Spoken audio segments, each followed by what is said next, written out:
Juan Pablo Villar from Iclaves. Juan Villar, floor is yours.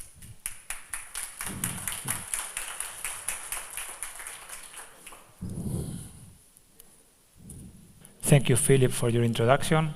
Dear attendants to the BEREC Stakeholder Forum, it's a pleasure to have the opportunity of presenting the main results and findings of the study on post-COVID measures to close the digital divide. In the following slides, I'm going to summarize the main conclusions of our analysis on this complex phenomenon.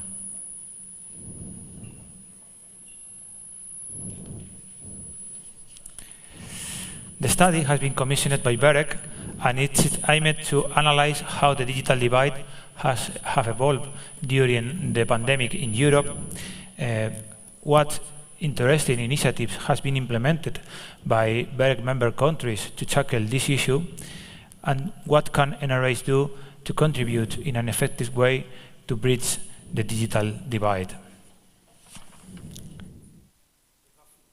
We have implemented 4 methodological resources to conduct the study. The first chapter includes a summary of the most relevant literature on this topic published before and after the pandemic. The chapter devoted to the quantitative analysis presents an overview of the main statistical indicators that explain digital divides in Europe, taking into account some socioeconomic variables. And the findings from the literature review and the quantitative analysis has been checked with relevant stakeholders of the digital ecosystem through interviews. The report includes a summary of these interviews.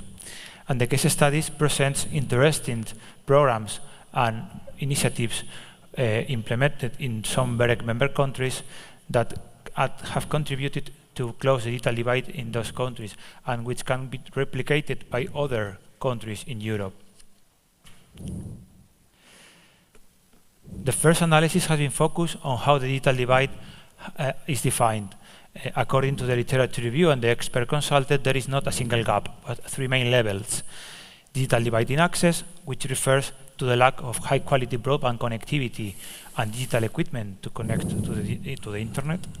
The digital divide in skills, which is related to the lack of abilities and literacy in using digital technologies. And the most recently identified divide, outcomes, which refers to the difference in the benefits obtained from the use of digital technologies. The study also pays attention to the causes and factors that contribute to increase the digital divide.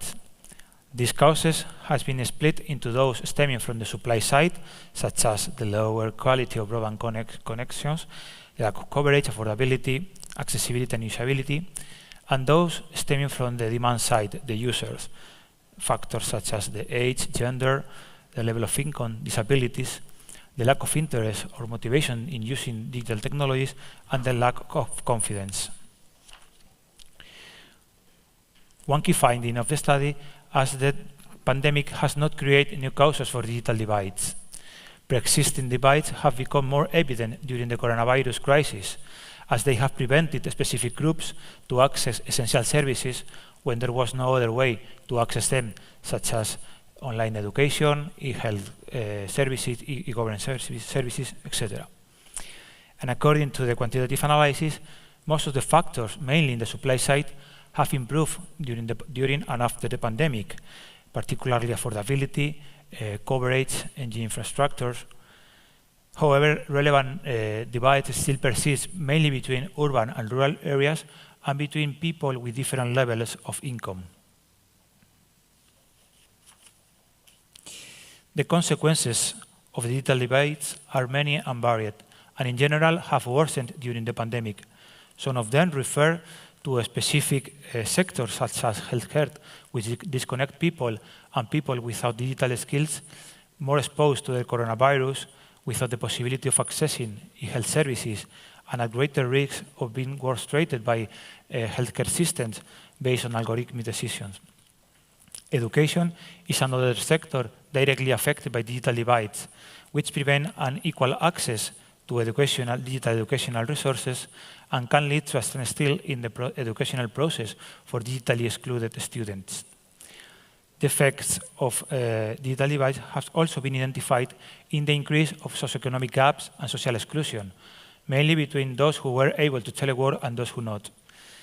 Digital divide also contributes to widen the financial exclusion in an increasingly cashless economy, and also prevents the access to e-government services, and can contribute to increase the risk of being a victim of a cyber fraud or online scam.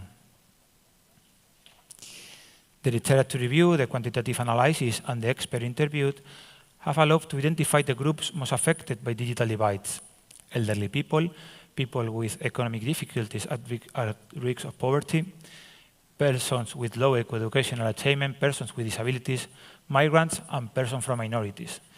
The study highlights the intrinsic relationship between social and digital exclusion. Both types of exclusion are closely intertwined and feedback each other, creating a vicious cycle. From a positive perspective, the pandemic has allowed the society in general and specific responsible institutions, governments, public agencies, NRAs, civil society organizations, to be more aware about the issue of digital divides. As the case studies show in the study, all stakeholders reacted swiftly, implementing urgent measures to alleviate the effects of digital divides during the worst of the pandemic. However, actions on the medium and long term aimed at tackling the root causes of digital divides are still needed, and some of these actions are proposed as recommendations in the study. The recommendations have been divided into two main groups: specific recommendations for NRAs within the realm of their competences, and general recommendations in which NRAs can cooperate with other digital agents. Each recommendation has been described in detail in the study, and assessed taking into account four main criteria: its costs and benefits, how feasible it is, its potential effectiveness of its implementation, and the risks and future uncertainties that its implementation could unleash. For each recommendation, the study also describes where it comes from, from the literature review, from the interviews, and the expected impact for the time frame for its expected impacts. And the recommendations presented in this slide are aimed to accelerating the deployment of fast broadband networks in Europe, especially in underserved areas. Another specific recommendation aims to improve the information provided to users of telecom services through public comparison tools in order to help these users to take better informed decisions when subscribing telecom services and to maintain the competitive pressure on prices and quality of service in the telecom sector.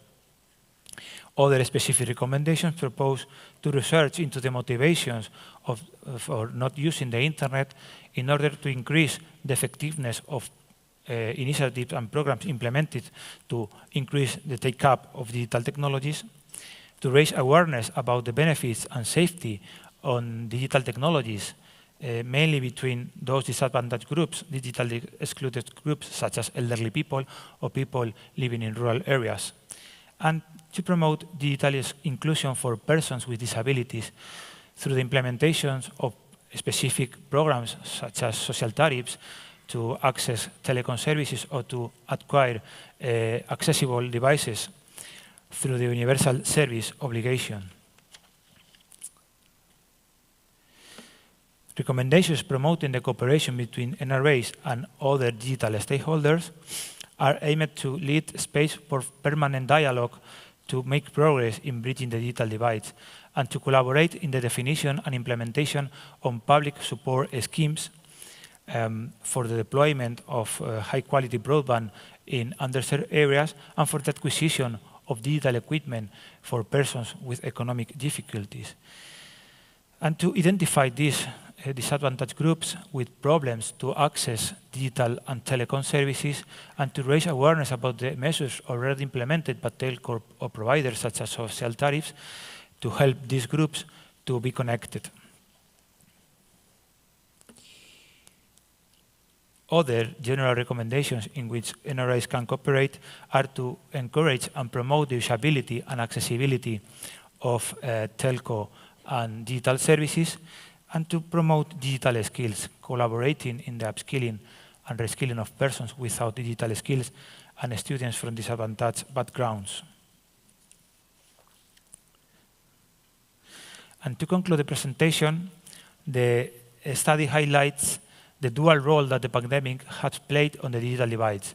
On the one hand, digital transformation has accelerated dramatically during the pandemic, as shortening the digitalization of many activities and sectors.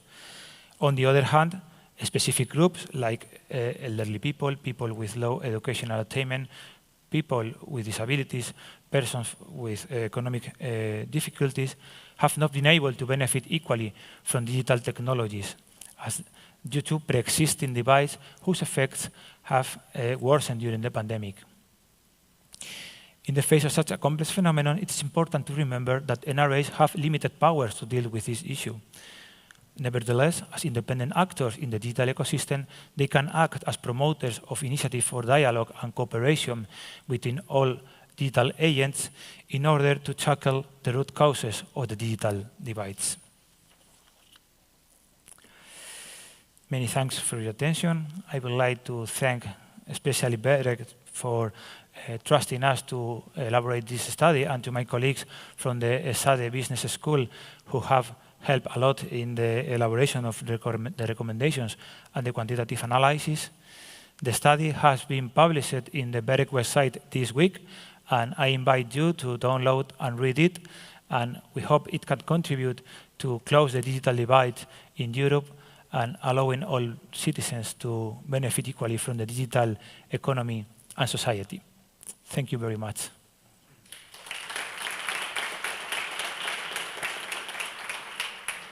Thank you, Pablo. Juan Pablo, it's good to see you. Any question from the audience on Juan Pablo? While you think of a question, I would like to raise a broad question, Juan Pablo. Digital divide.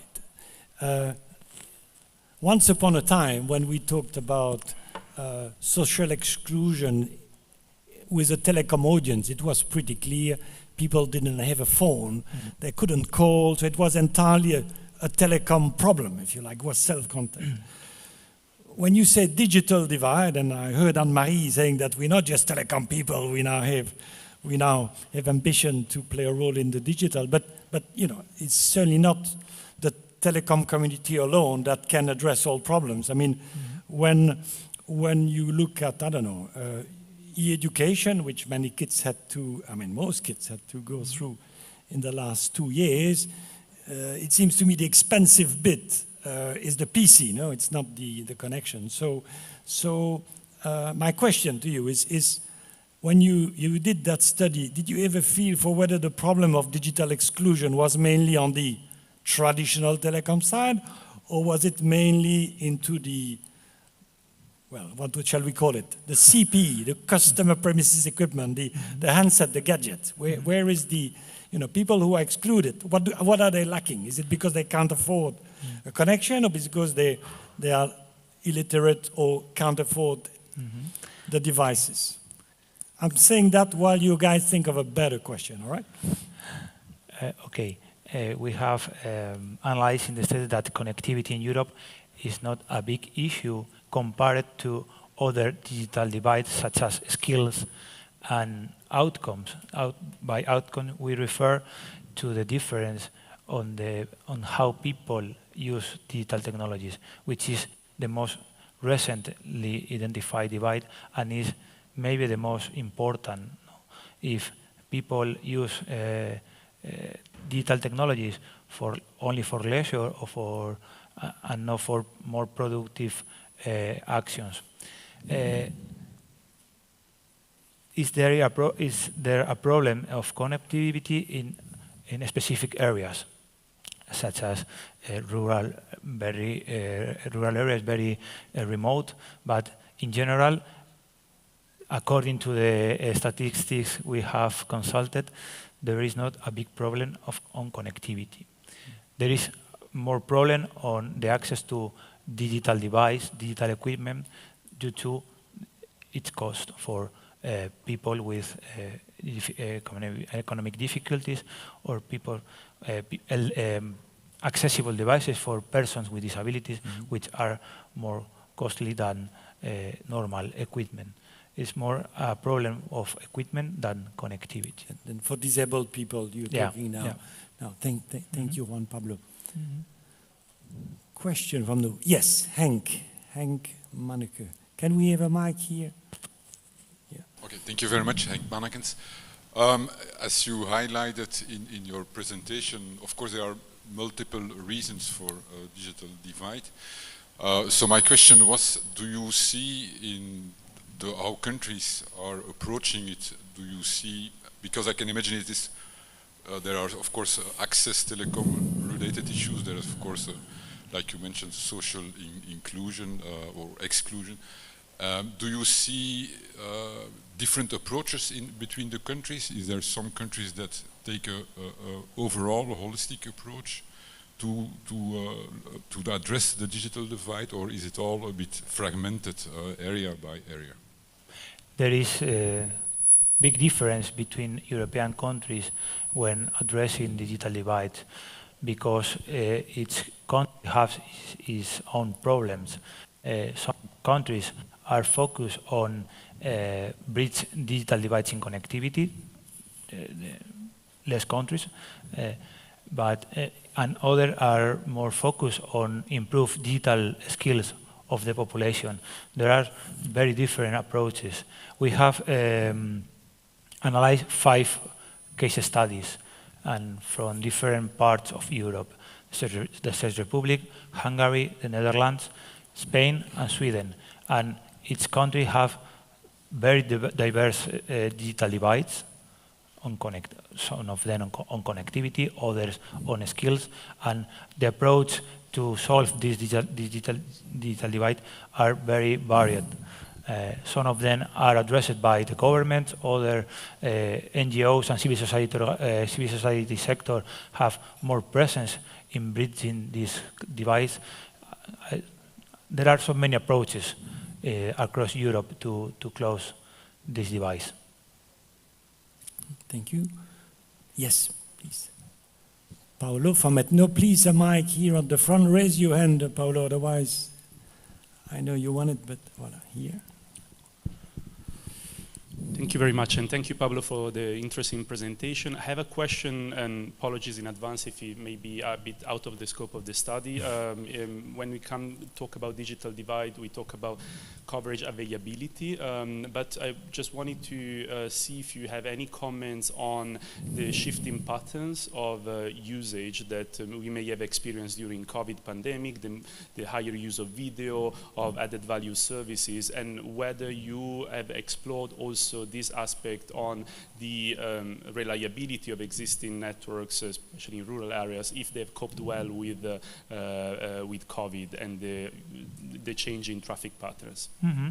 Yes, we include in the interviews with experts, we include a question about the performance of telecom networks during the pandemic, and all of them agree that the telecom networks works perfectly during the pandemic. No?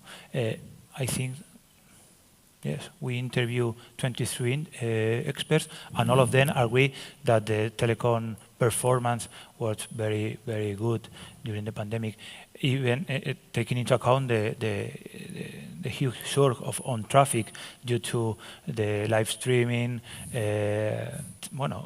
teleworking, and yes, we highlight this good performance in the study. Mm-hmm. Thank you. More question? Perhaps mobile operators in the room didn't spot that bullet point that says, I wrote it down here, mobile coverage obligation for underserved areas. Can you elaborate? Who told you that? Because last time I checked coverage obligation, more or less in every country, it's 99 something already that is foreseen in spectrum licenses. So who dare to ask for more is my question. well, we discovered that some countries have implemented mobile coverage obligations when they allocated the spectrum, and we include a recommendation for those countries that have not included this provision, because we understand that it's a good approach to accelerate the deployment of fast broadband networks in underserved areas, because the objective of the Digital Compass is for 2030, and we have to accelerate. You want to go faster here? Okay, Yes. okay. Well, maybe I should review my notes to see whether there is a European country that doesn't request already 99% coverage, but maybe somebody can refresh my memory. Okay, more question for Juan Pablo. 1, 2, 3, and you, Juan Pablo, a final comment before we move to, another topic on our agenda. Well, No. If not, no. 1, 2, 3. No. Thank you very much, Juan Pablo. You forgot to say your report is on the BEREC website. On the BEREC website. It was put yesterday, so take a look and take a look at this extension of mobile coverage obligation. You'll tell me what you think. Okay. Thank you so much, Juan Pablo. Bye-bye.